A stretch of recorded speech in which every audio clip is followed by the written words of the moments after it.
Today on the Matt Walsh Show, on this St. Patrick's Day, a very strange St. Patrick's Day in many ways, everything is shutting down. They're even shutting down the liquor stores on St. Patrick's Day, which is sacrilege. But with everything shutting down, it's expected that there will be a huge hit to the economy, of course. And today, I want to ask the question, why should it be so harmful to our society and our economy that people are staying home, spending time with their families, spending time with their kids, cooking their own meals, educating their own kids, and so on? It is harmful to our economy, yes, I don't deny that, but isn't that perhaps an indication that there's a fundamental problem with the way that our system is set up, that those sorts of very healthy activities have to be discouraged? So we'll talk about that. Also, 5 headlines, including Tom Brady leaving New England to deflate footballs elsewhere in the country, and Bernie supporters are complaining because that's what they do best. In this case, they're complaining about voter suppression, saying that voter suppression is what has caused Bernie Sanders to not do so well in the primaries. But what is voter suppression? Is it actually happening? And if it is actually happening, is it really a bad thing? I say, no, it's not. But we'll discuss that today on the Matt Walsh Show. All of that coming up. But first, let's talk about our dear friends over at Rock Auto. You know, cars these days are more complicated than they've ever been. And that means, and what that means is that there's more. It's like in your phone. It used to be a phone was just a thing you pick up and you use it to talk to somebody else. That used to be all a phone could do. Kids back in the day, that's what it was.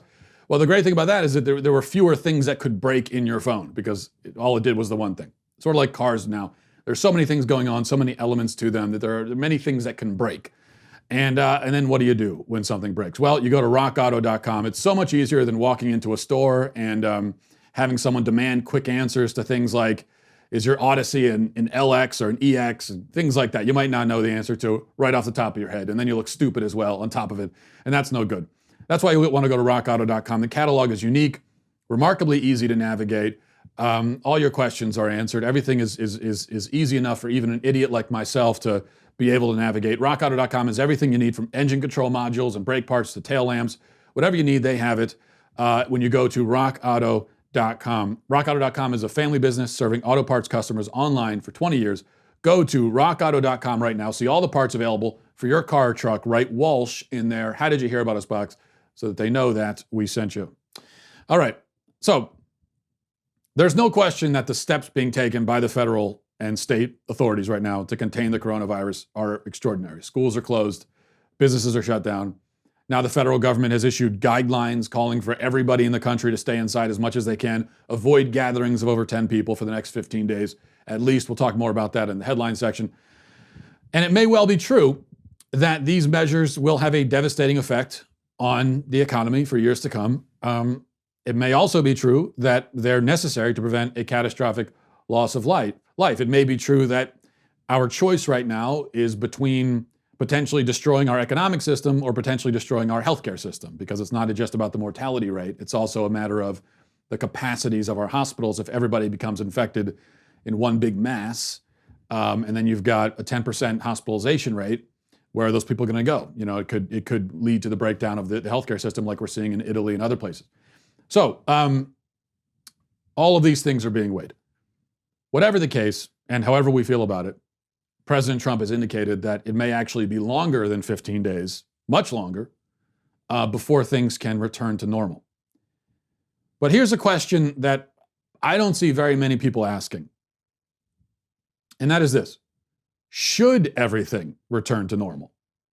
Do we actually want things to return to normal? Now, in order to answer that question, I think we have to first figure out why the temporary closure of schools and restaurants and other businesses has the potential to cause such havoc in the first place. For most of us, I think maybe to someone who's like an alien from outer space, who sees this going on and sees that people have to stay inside for a few weeks, and then if they were told that this alone is going to destroy society and destroy the economy, it might not be so obvious why that should be the case. You know, for most of us, the self-quarantine being observed across the country, and including in my own house, involves what? It involves, in some places it's more extreme than this, but for most of us, it involves basically spending more time with our families, making fewer unnecessary purchases, teaching our kids at home rather than sending them off to government buildings for the majority of the day. eating meals that we cook in our kitchen rather than eating fast food. Now, these practices, it is feared, will wreak untold destruction. But these practices are also objectively good and healthy. And while they have the potential to ravage our economy, they also have the potential to make people happier and to give them more meaningful lives. Now, perhaps it's worth considering whether it is good that good things like frugality and self-sufficiency should be so bad for our country. And if it's not good that good things are bad now, then maybe we should next consider whether there's a better way to set up a society, a way that will not cause us to break out into hives and panic at the thought of millions of families eating dinner in their own dining rooms. Because that's what's going on right now. People are saying, well, we can't have all these people eating at home. The restaurants will go down. There'll be unemployment. Which is true. I'm not minimizing the potential human cost that might be felt here. People will lose their jobs.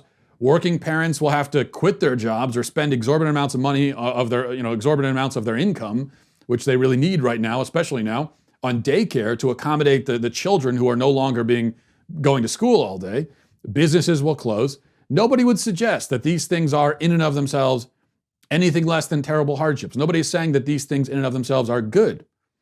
But these hardships, this is my point, these hardships are not ultimately the result of a virus or of a government shutdown. At bottom, they're the result of the way that we have chosen to structure society. Our economy, our lifestyles are centered around and have been for a long time, but have not always been throughout human history, but for us have been for a long time structured around, centered around, dependent upon people buying lots of stuff, wasting almost every penny they earn as soon as they earn it. The vast majority of Americans, according to a recent study I read, the vast majority of Americans spend, about 90% of their paycheck almost as soon as they get it. But we need to do that in order for the economy to work. So it's centered around that, wasting all your money, sending your kids off to giant facilities to be taught by government employees, not being self-sufficient, not spending very much time at home. For the system to work, it is imperative that those who do radical things like save money, cook meals from scratch, even grow and raise their own food, educate their own children, it is imperative that they remain in a small minority. Because if suddenly everybody starts doing those kinds of things, or most of those things, the system can't sustain itself. And that's what we're facing right now, is that suddenly everybody's doing that all at once. And the system can't sustain itself. What does that tell you about the system? I think when this is all past us, we're going to be urged to run out and save the system by going on spending sprees at Target and Best Buy, and gorging ourselves on restaurant food and fast food, and shoving our kids back into their chairs behind their desks in their classrooms in the government buildings with 32 other students in the same classroom, ushering mothers back into the workforce so that they can fulfill their sacred duties as cogs in the economic machine, and basically reverting back to a state of helplessness and dependence as a people. Now, after a while, it will be hoped, things will level off, things will stabilize. That is, until there's another national emergency that we will again be totally unprepared for and ill-equipped to handle because we refuse to make any adjustments to the way of life that left us so vulnerable and panic-prone in the first place. What if there's another way of living? Well, we know there's other ways of living. The way we live now is modern, it's new. It hasn't always been this way. It doesn't always have to be this way. And I shouldn't have to stipulate this, but I feel like I have to. This is not a pitch for socialism, okay? It's not like there are only two options, socialism or our consumerist culture. Those are not the only two options. There are a lot of other options. This is not a pitch for socialism at all. That is manifestly the wrong answer. But what if there's another way besides the way we live now? And I don't say this just because of the coronavirus. It's not like the coronavirus happened and all of a sudden I'm rethinking the way society is structured. I've always been saying this. Now, our inability to fend for ourselves in a time of crisis is a pretty big concern. I see people online worried, that especially young people are practically going to starve to death because they can't order out or they can't go to a restaurant. And I understand the concern. I don't think they're actually going to starve, but I understand because there are a lot of young people especially who just don't know how to, the idea of them making their own meals for an extended period of time is just bewildering to them. They can't even imagine doing it. But I'd be saying this regardless of any pandemic, because it seems like our sky-high rates of suicide, drug abuse, depression, the fact that we spend so many hours of each day, 10 hours a day, I think the latest study says, mindlessly staring at glowing screens rather than living a real human life. All of these are indications that the current system may make us into relatively comfortable and wealthy people, but it is not making us into happy and well-adjusted and well-prepared people. So maybe this crisis could be a catalyst for fundamental changes to the way that we live, how we prioritize things. And those changes, of course, would have to be gradual, but I think they'd be worth it. And if we set out to make them, we might find that the next time we have to stay in our homes for a few weeks, we don't have to be so panicked about it. This is, right now, the way that our free market economy works is that it is entirely consumerist. That your most important duty is to be a consumer and to buy stuff. Remember after 9/11, a lot of people were making fun of George Bush because he came out and he said, look, here's the thing you can do, go out and buy stuff. And in fact, he said that several times throughout his presidency. That was a common theme he went back to, go buy stuff. Well, it does seem pretty absurd that in a national emergency, you're saying our greatest duty right now as Americans is just go buy stuff? Well, yeah, at least that's with the way the system works now. It's probably your most important duty, at least to keep, as far as the economy is concerned, as far as our system is concerned, the most important thing you do is just buy stuff. On Black Friday, all the people running out, the hordes trampling each other for consumer electronics, they're patriots. They're keeping these things going. It doesn't have to be that way.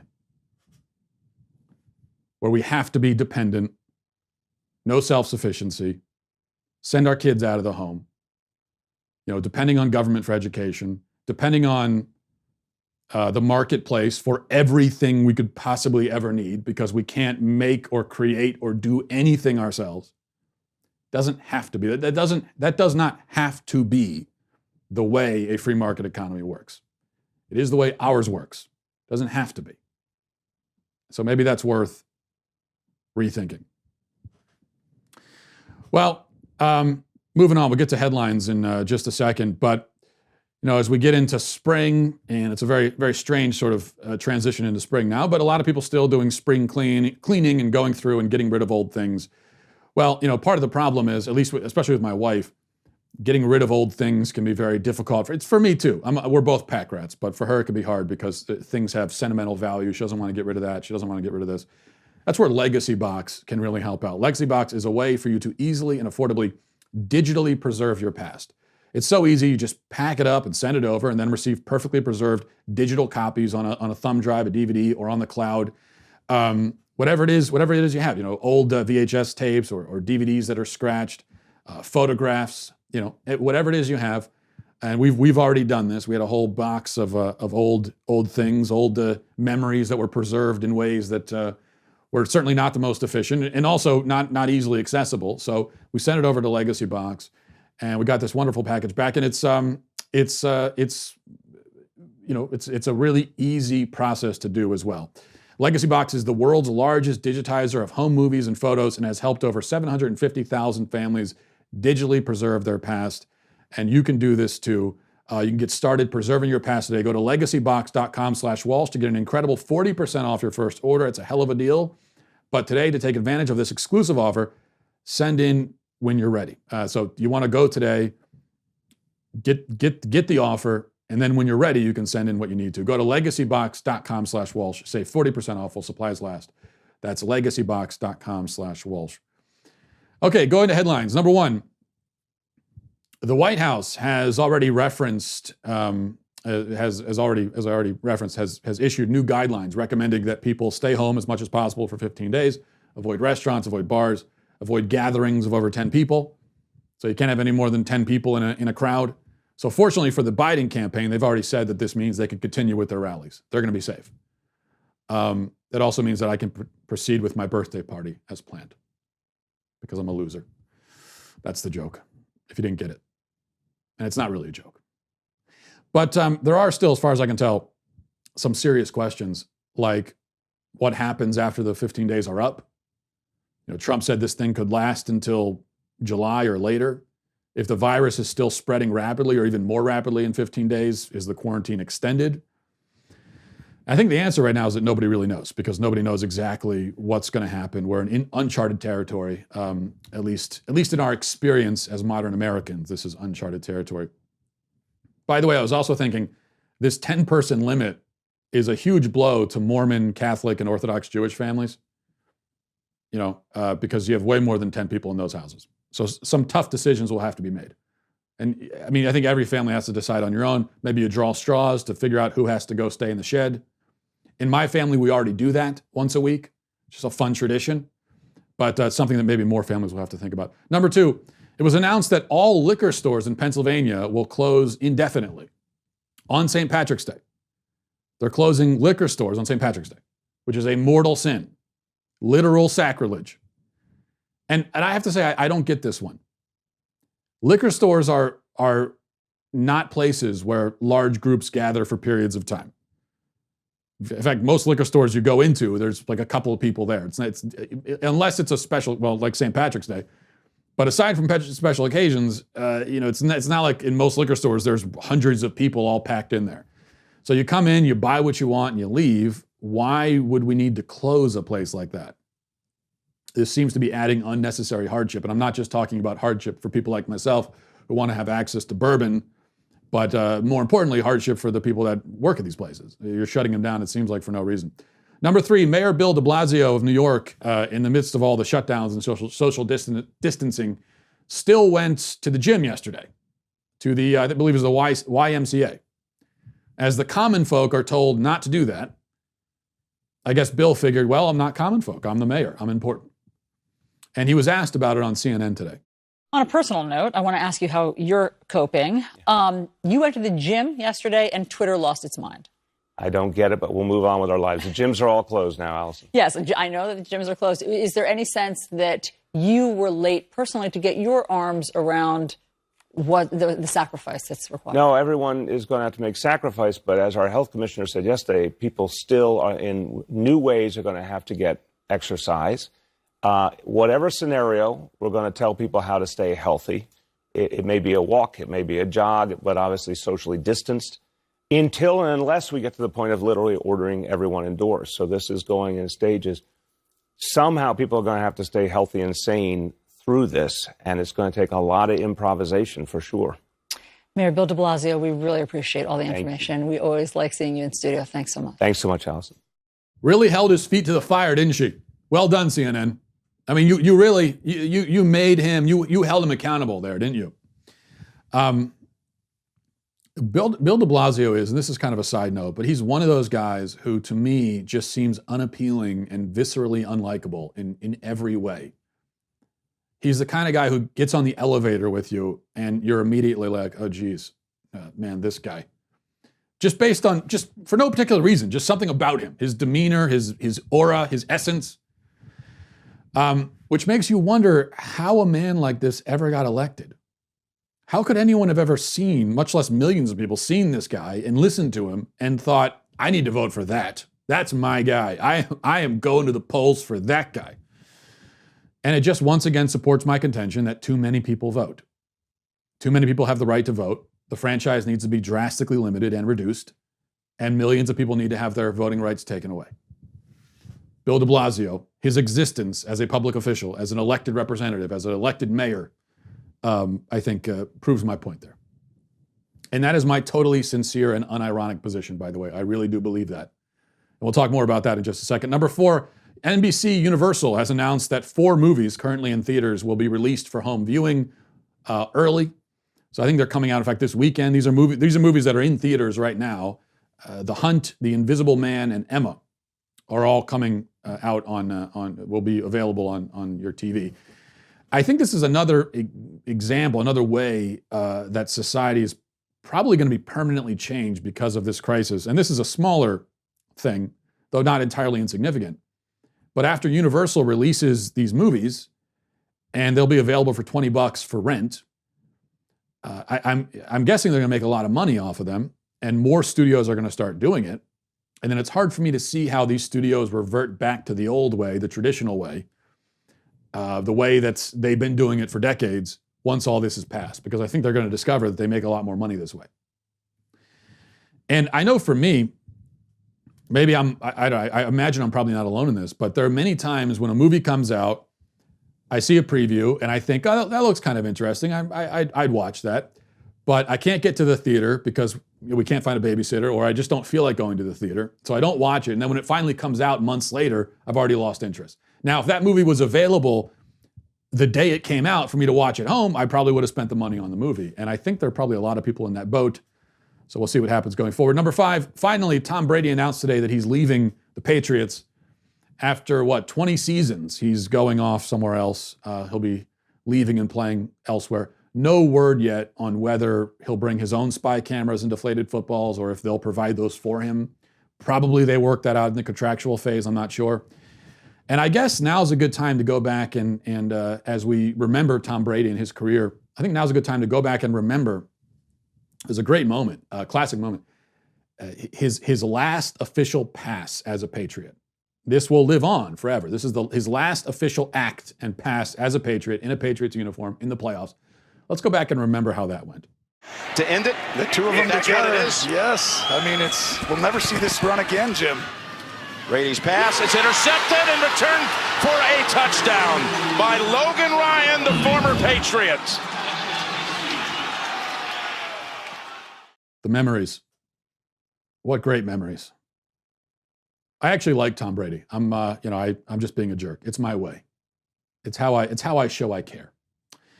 Now, we'll get to you a very important daily cancellation. But before we do, I want to tell you about Paint Your Life. This, I really can't recommend this highly enough. If you haven't done Paint Your Life, I think you should at least go to the website and check it out. I think it's a great thing. And what you do, and we did this as well. We found one of our favorite photos of the kids, sent it over to Paint Your Life, and they created out of that a work of art, a beautiful painting. We have it hanging in our living room. And every time someone comes in, without fail, they stop and they ask about the painting. And usually I'll start by telling them that I painted it. And then if they buy that, I'll just go with it. So sorry, Paint Your Life. I take away the promotional opportunity there. Usually they don't buy it, and then I'll admit that it was from Paint Your Life. If you want to give a truly meaningful gift, you've got to try paintyourlife.com. Have an original painting of yourself, your children, family, a special place, a cherished pet, whatever it is. You go, you send it to them. They create out of it a true painting at a price you can afford. And this is done by hand. This is not some computer gimmick. This isn't some Photoshop thing. They do it by hand. They send it back to you. And here's another thing I really like about paintyourlife.com is that they're very responsive through the process of painting your picture for you. They're going to ask you, they're going to send you, updates on how it's going, ask you how you feel about it. If you want changes to be made to it, they'll make the changes. So they're very receptive. It's very affordable. It's a beautiful painting. No reason not to do it. Right now is a limited time offer. Get 30% off your painting. That's right, 30% off and free shipping. To get this special offer, text the word Matt to 64,000. That's Matt to 64,000. Text M-A-T-T to 64,000. Now for your daily cancellation. Today we'll be canceling voter suppression. Not the thing itself, but the phrase. Because as you know, I'm a big fan of voter suppression, but the phrase itself, I think we're going to cancel. You're not allowed to say it anymore. Exhibit A, with Crazy Bernie losing in the primaries so badly, his surrogates are now all over the TV claiming that his voters are being suppressed. That they would be voting, but they can't because they're suppressed. This is kind of like a version of when you lose a game of one-on-one basketball, and then after you already lose, you suddenly come down with an injured ankle that's been injured the whole time, and you say, oh yeah, my ankle's actually been bothering me for weeks. It's it's been pretty tough. Good game, but my ankle. It's if my ankle was better, I probably would have. But good game. I'm not taking anything away from you. It's just with my ankle. That's the issue. Really, it's probably why I lost. But great job. Now, let's take a look at what voter suppression looks like. What does voter suppression mean to a Bernie Sanders surrogate?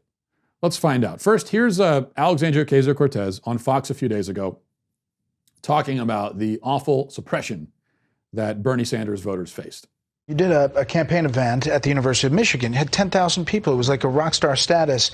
But those kids did not show up, at least if you look at the numbers. I mean, just overall, this race. Yeah. So how can you say the progressive position is still prevailing nationwide when Joe Biden is winning so much? Well, I think one thing that isn't being talked about is the rampant voter suppression in this country. Right there in Ann Arbor, where we had that rally, those kids were waiting 3 hours in line to vote in Michigan. And so when we talk about who's turning out and who's not turning out, we absolutely... So just to be clear, you're saying that you think voters didn't get to vote that wanted to vote in Michigan? Absolutely. Obviously there's also more that we need to do in terms of turning out youth voters. We need to make sure that we're inspiring young people to turn out. But when you do turn out, you should not be waiting 3, 4, 7 hours in order to vote. Okay, so voters are suppressed because they had to wait in line. So who was suppressing them? Other voters? The voters were suppressing each other because they all happened to want to vote at the same time? Don't long lines mean that lots of people are voting, which means that they're not being suppressed? Isn't that an indication that voter suppression is not happening? That's like saying that long lines at a Star Wars movie is evidence that people are being prevented from seeing Star Wars movies. No, that makes no sense. And the thing is, if there were no lines, then AOC would be up there saying, well, it's voter suppression. People couldn't make it to the polls, obviously. So if there's a lot of people, it's voter suppression. If there's nobody, it's voter suppression. That's what we learned. Now, here's Philip Agnew, Bernie Sanders advisor, explaining what voter suppression means to him. The one thing I will say, though, is I was also in Mississippi, and that's where we saw each other. And there were a number of black colleges who were on spring break during Election Day.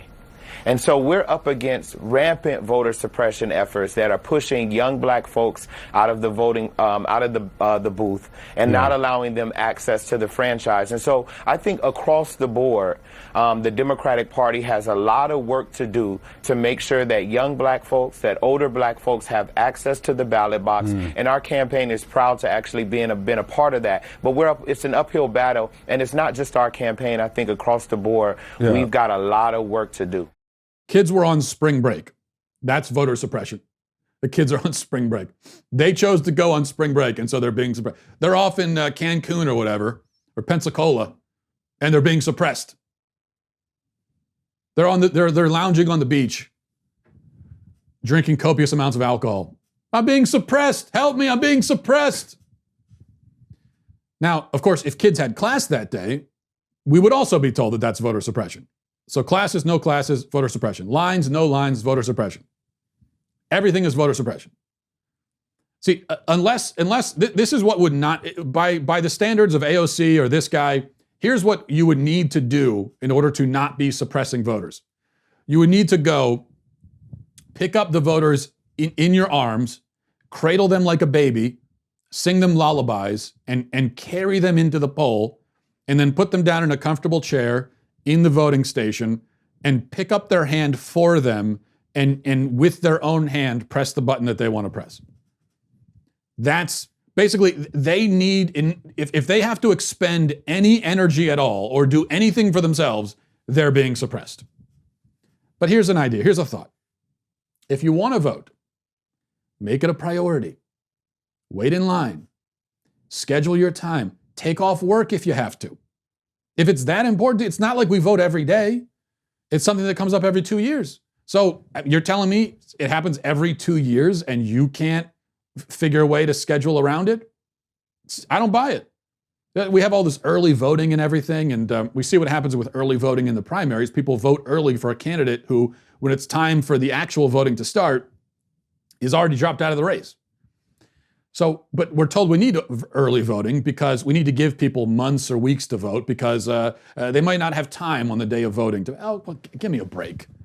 You got 2 years. It's that important to you. You've got 2 years to schedule time for that day, and you can't do it? Really? You can't give your boss 2 years notice. Tell your boss 2 years ahead of time. On this particular day, I'm going to be taking off for 30 minutes. You're telling me he's going to tell you no? You can't do it? If it's not that important to you, that's fine. Don't vote. See, I'm not one of those people that says, "How dare you not vote? You're betraying your civic duty." No, it's fine. You don't want to vote? Don't vote. Perfectly fine. In fact, if you have any hesitation about voting, if there's any part of you that thinks, "I don't want to vote because I'm giving up time that I could be spending watching TV," or whatever, if that's your thought process, don't vote. Perfectly fine. It'll be okay. In fact, it'll be better without you if it's not really a priority. I am someone who I want to suppress votes. I do. I want civics exams for all voters. I want the voters to be taxpayers. I want them to be English speakers. I think the number of people voting should be a fraction of what it currently is. Voting is not a God-given right for all people. I say it again. Voting is not a God-given right for all people. It was never intended to be. That's never how it was supposed to be set up. And even now, see, when I say that, it sounds like a heresy in the modern American mind because most Americans don't understand the history of their own system or how it's supposed to work. But even to the person who says, "Well, how could you possibly say that? Voting is wonderful. Everyone should be voting." You don't even believe that yourself. Do you think 6-year-olds should be voting? Do you think rapists in prison should be voting? Now, there are some people dumb enough to say that, yeah, even they should be voting. But most people would say, well, no, of course not them. Okay, so that means that you agree that voting is actually not a right for everyone. You agree that there should be some parameters put in place. You and I are on the same page. I'm saying it's not a universal God-given right. You also believe that, whether you say it or not. So, since we're on the same page that there should be parameters put in place deciding who can vote, then what I'm saying is, let's talk about what those parameters should be. Should it just be that we're ruling out 6-year-olds and rapists? Are there other kinds of people who maybe shouldn't be allowed to vote? Kinds of people like, for example, people who couldn't pass a 6th grade civics exam, or people who are not taxpayers and are not contributing to the economy that way, or people who can't speak English, right? Do we really need them to be voting?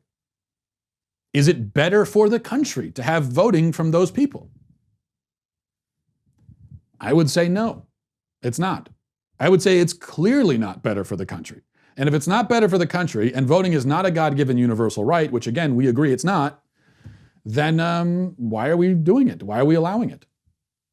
What do you think what's like the worst case scenario? If we made it so that everyone who votes can pass a 6th grade civics exam, what is the dystopian worst case scenario of that? Oh my gosh, now we have reasonably informed and intelligent people voting. It's the end of the world. Like what's the downside? I don't even see it. I really don't. Okay, we're going to go to emails here in a second, but first, here's possibly the best news you're going to hear all day.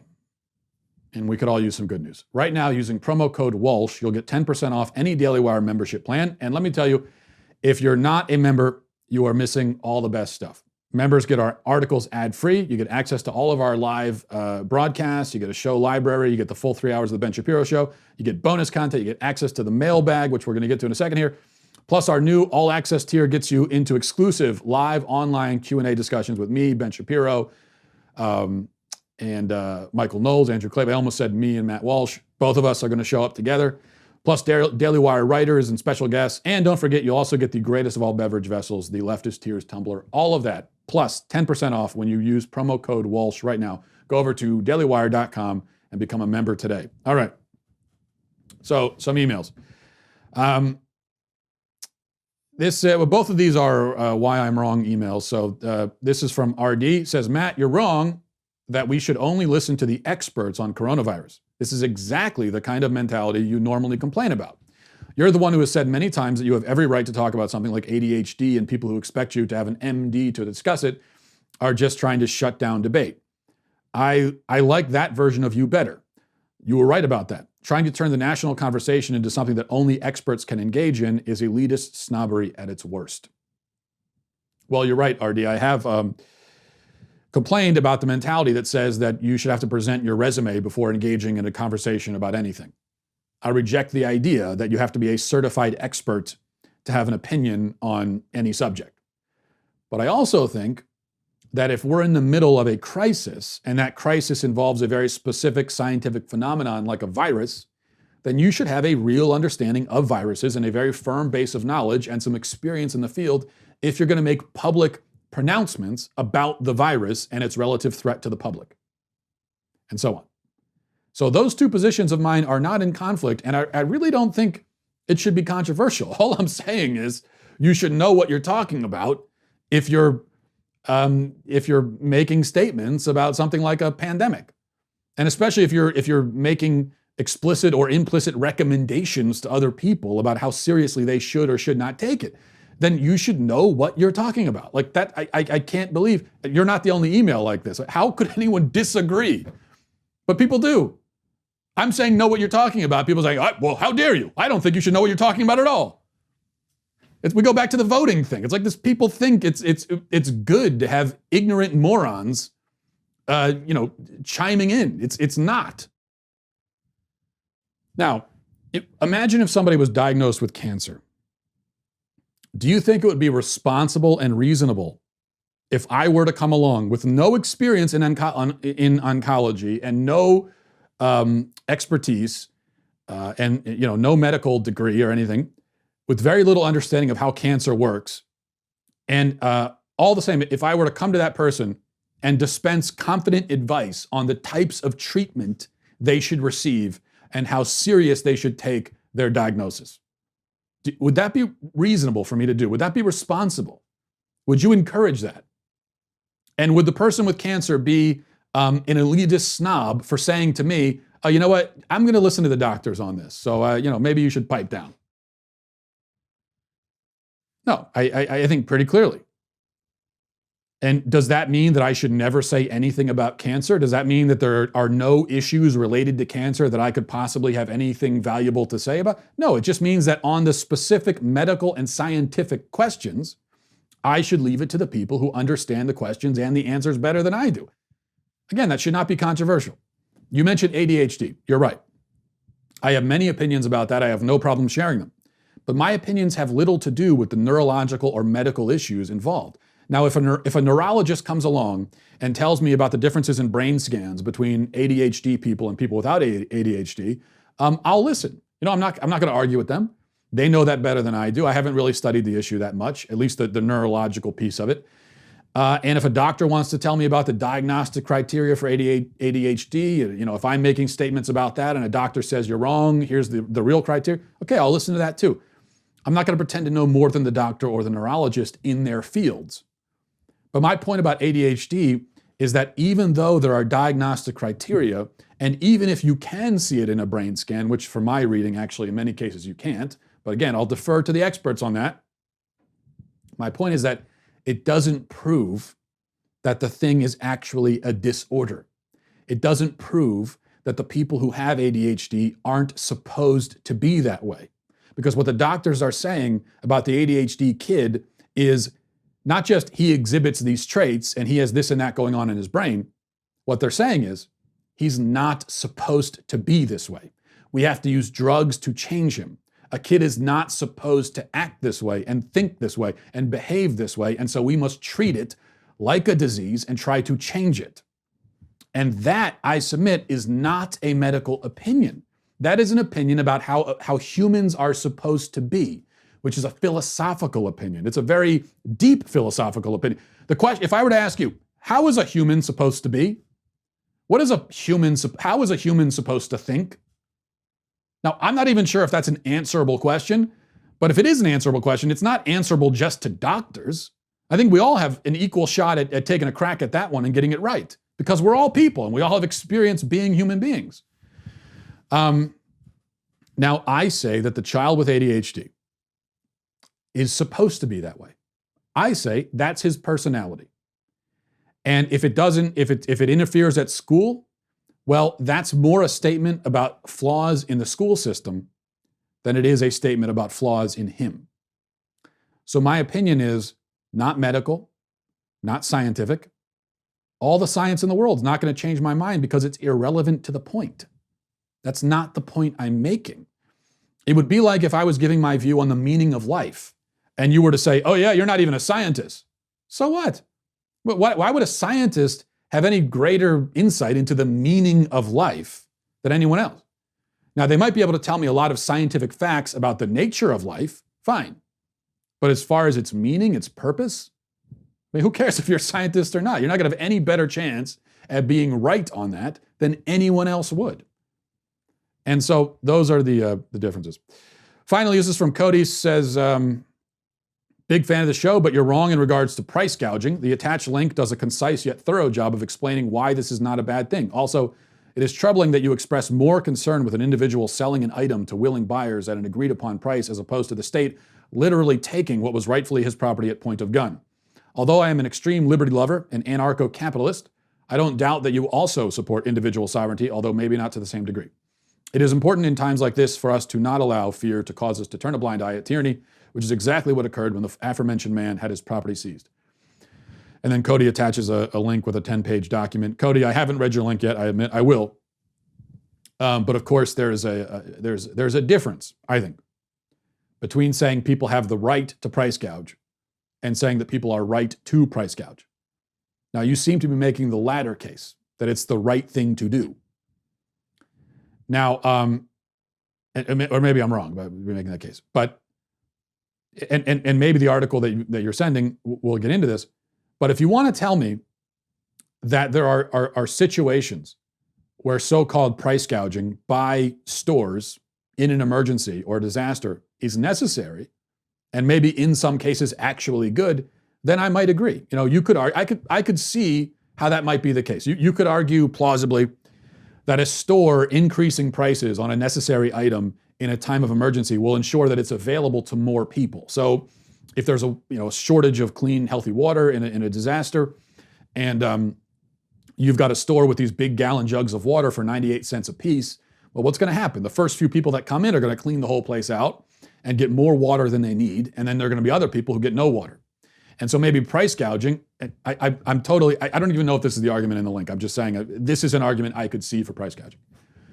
But if you raise the price, then it's going to mean that people are not going to buy as much, are more likely to buy only what they need, and then that's going to leave some more for those who need it. And then we're spreading the wealth, to use an unfortunate phrase. Okay, and so I could see that. That's not what happened here. This was most assuredly not something that was done to ensure that more people would have access to the thing that this guy bought. This was a guy who bought up all the hand sanitizer, in the stores in his state and surrounding states. He went around and bought like 17,000 boxes of hand sanitizer, or 17,000 things of hand sanitizer, bought them all up so that he could resell them sometimes at prices that were, like for $70, like 10 times what they would cost in the store. Now, here's the point. This dude was doing exactly the thing that the defenders of price gouging say we need to protect against. You see what I'm saying? The kind of good price gouging that arguably a store could do would be done exactly to stop this guy from doing what he did, which tells me that this is the bad kind of price gouging we're talking about for sure. Let's think about, what if this was a really necessary item? I think the only argument you could actually make against what the state did in this case by confiscating the hand sanitizer from this guy is to say that, well, it's not really a necessary item because you have soap. Soap's actually better to wash your hands with than hand sanitizer. So it's not like if people don't have hand sanitizer, they can't wash their hands. If they have soap, they still can. So you could argue it's not a necessary item, so that what the state did was exorbitant. Okay, maybe that's the case. But are there situations where the state would be correct in responding the way they did? Is this a power or authority that in theory they should have? I would say yes, and for this reason. Imagine if, and this is not necessarily a far-fetched hypothetical. What if somebody goes around during a shortage, during an emergency, buys up all the baby formula in all the stores and surrounding areas, hoards them all for himself, doesn't even have a baby himself, and then resells it for exorbitant prices? Well, now you've got a situation where many families are going to need formula. You got mothers who don't breastfeed or can't breastfeed for one reason or another, or they've already stopped breastfeeding and now they don't produce milk anymore. They need that formula for their infants. And maybe they can't afford it at what it's being sold by the price gouger. What do? Do we throw up our hands and say, well, finders keepers, sorry, babies, you're out of luck. Guess you'll have to starve to death? No, I don't think that. I don't think we say, well, we don't want to infringe on this guy's liberty to buy all the baby formula and become a millionaire off of it. We don't want to infringe on that right. So we're just going to let the babies die. It seems clear that in that case,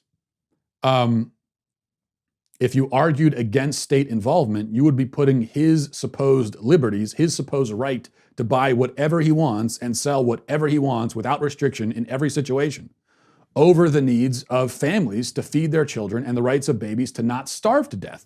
And this is exactly where libertarianism breaks down, in my opinion, because a right like the right to buy and sell stuff is important, of course, but you would want to make it sacrosanct, right? Where you would say that nothing could ever be a good enough reason to infringe on that right. And I simply disagree. I think that there are times when the right to buy and sell stuff has to be subordinated to other rights.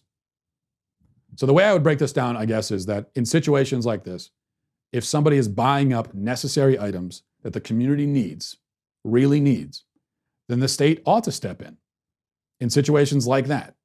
Not under normal circumstances. And I think that hand sanitizer is a relatively superfluous thing because you don't need it because you have soap. So probably I would agree with you, the state was wrong in this case. But I'm not going to make a blanket statement that it would always be wrong for them to do this. Because as I said, I could certainly see situations where I think for the state not to get involved would be madness. So that's where I would leave that. But you're right, I'm not an anarcho-capitalist myself, so maybe it's not surprising I have this view. Thank you for watching, everybody. Thank you for listening. Be safe out there. Godspeed.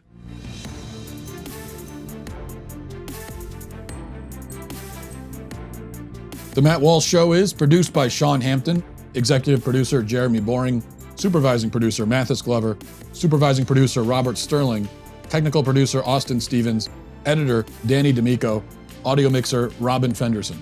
The Matt Walsh Show is a Daily Wire production, copyright Daily Wire 2020. Hey everybody, it's Andrew Klavan, host of The Andrew Klavan Show. Some people are depressed because the American Republic is collapsing, the end of days is approaching, and the moon has turned to blood. But on The Andrew Klavan Show, that's where the fun just gets started. So come on over to The Andrew Klavan Show and laugh your way through the apocalypse with me, Andrew Klavan.